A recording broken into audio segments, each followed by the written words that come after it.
Your ex broke up with you and you feel you didn't deserve it. You didn't deserve it because you were always there for them. You didn't deserve it because you know they have feelings for you and you have feelings for them. You didn't deserve it because what you had was special.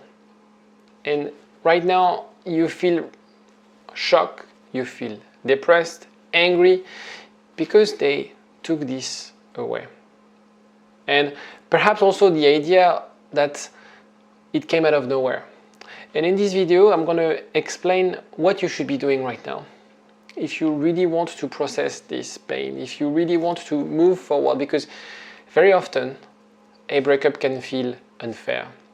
The problem is not about how you feel right now, but how you can process those emotions. That's what I do as a therapist with my clients, and I'm going to explain you the methodology if you want to feel better after this jingle. igetmyexback.com. Everyone deserves a second chance. So first of all, I'm going to discuss the common reasons for people to break up. I'm going to go very briefly because you probably know them already.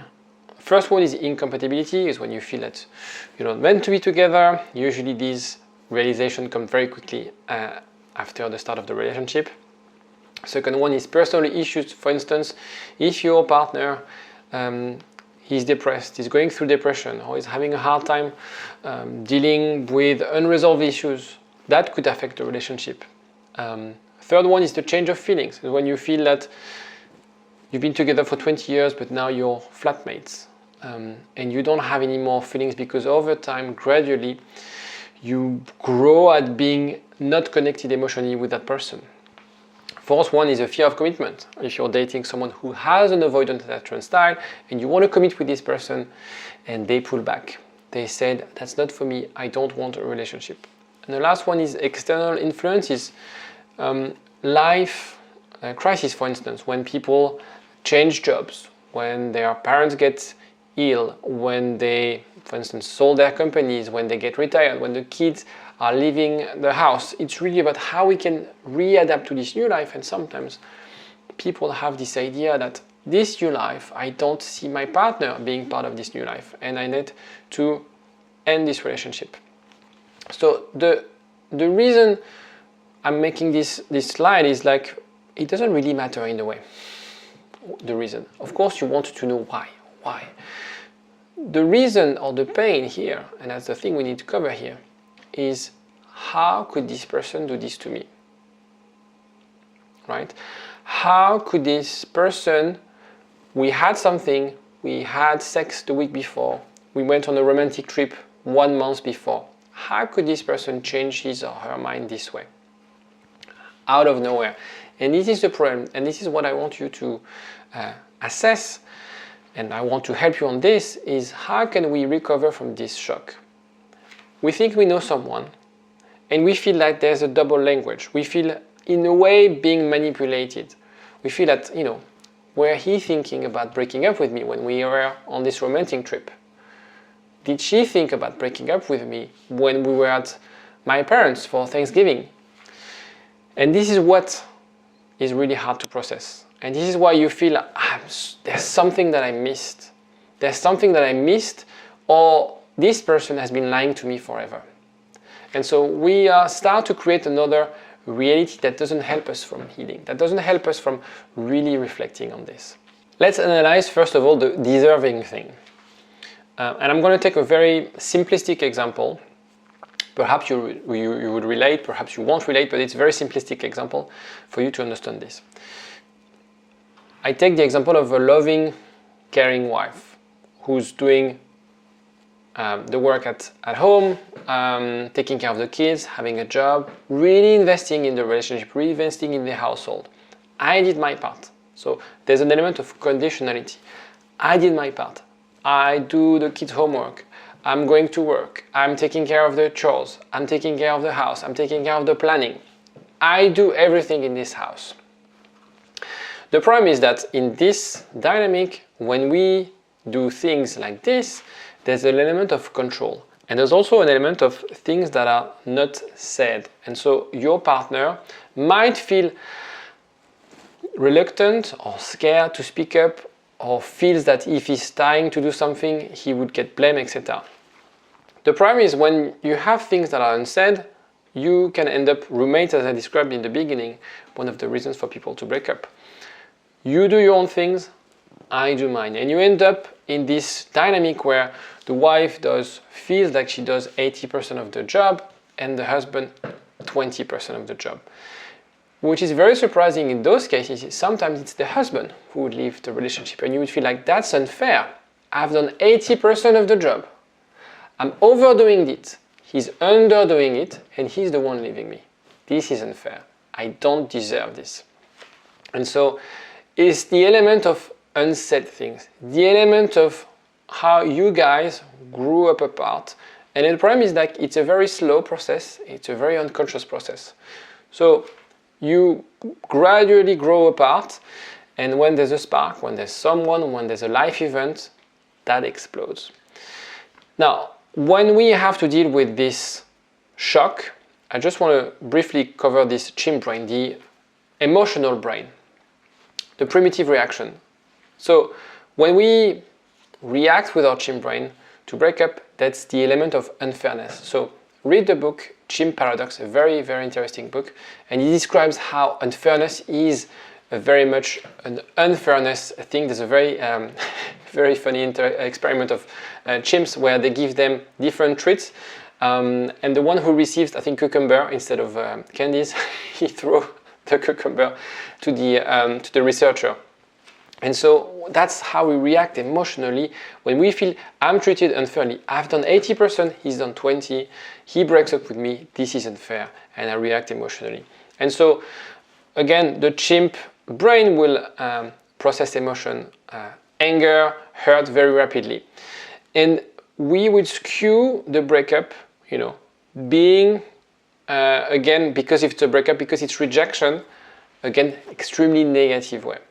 And so what you have to do, and we'll discuss this, is about how you can manage those emotions, how you can manage those impulses, being more mindful and being more aware of those mechanisms. That's why I'm making those videos, is because as those processes are very much unconscious, my job is to bring you those concepts to your awareness and to your conscious mind.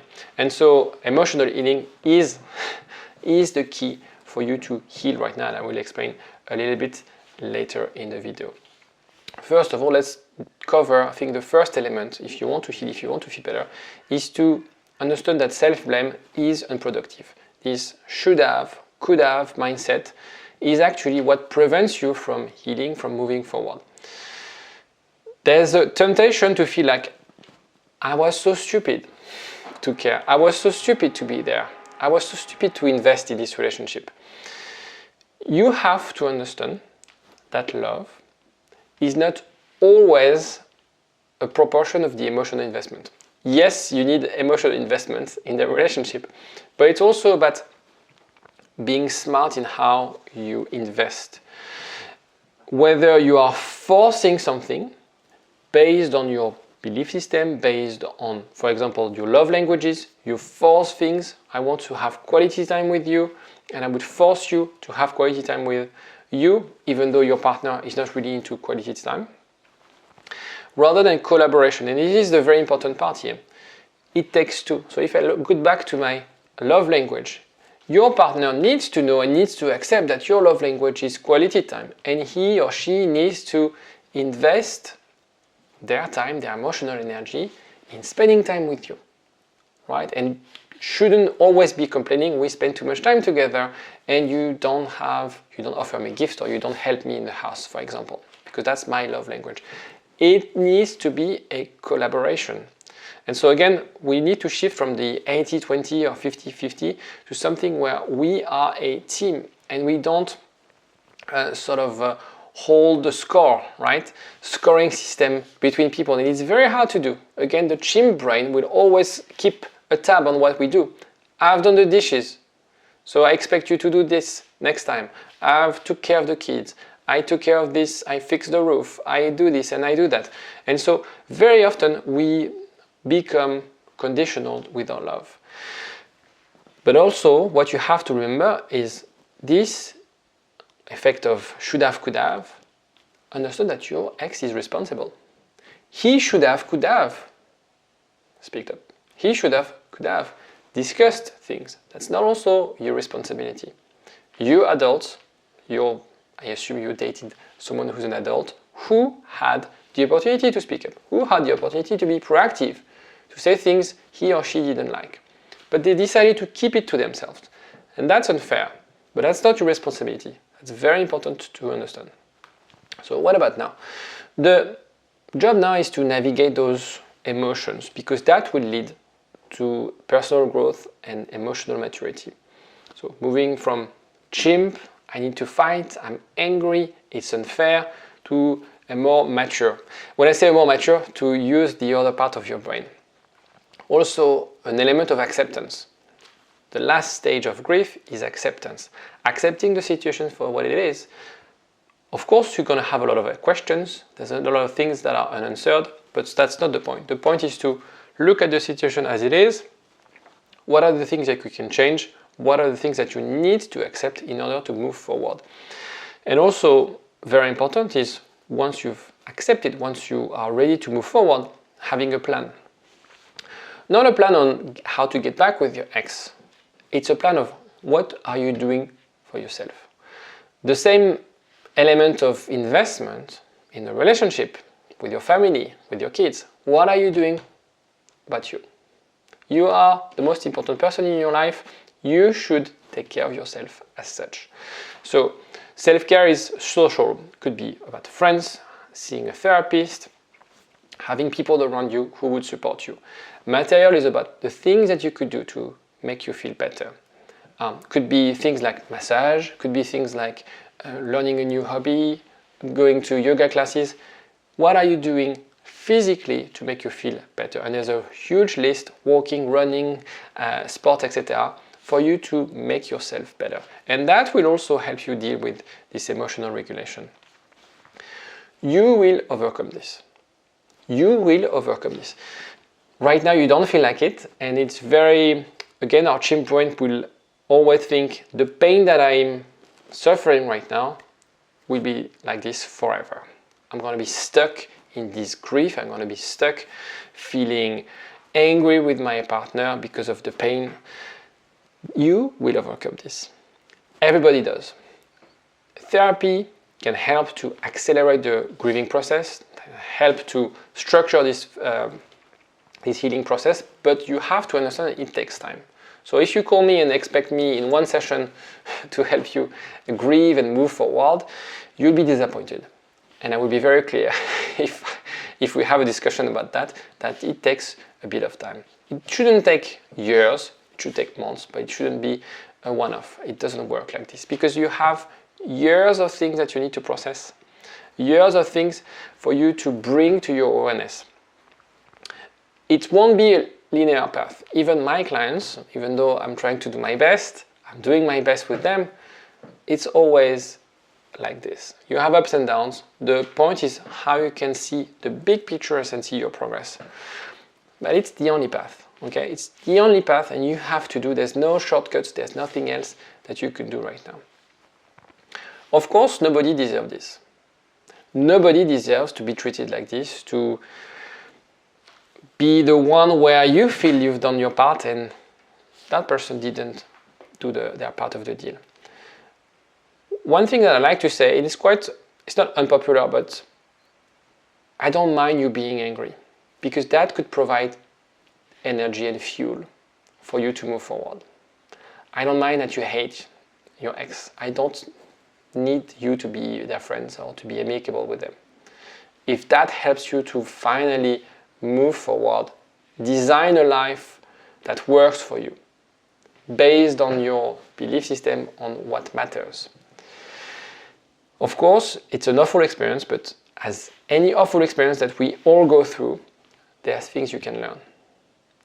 And these learnings will help you. They will help you in your next relationship, they will help you in your life, they will also help you to feel stronger and more resilient. So, last word is, what matters is not the breakup. What matters is what you do with it. And that's the most important aspect. Dum dum da dum, dum dum da dum.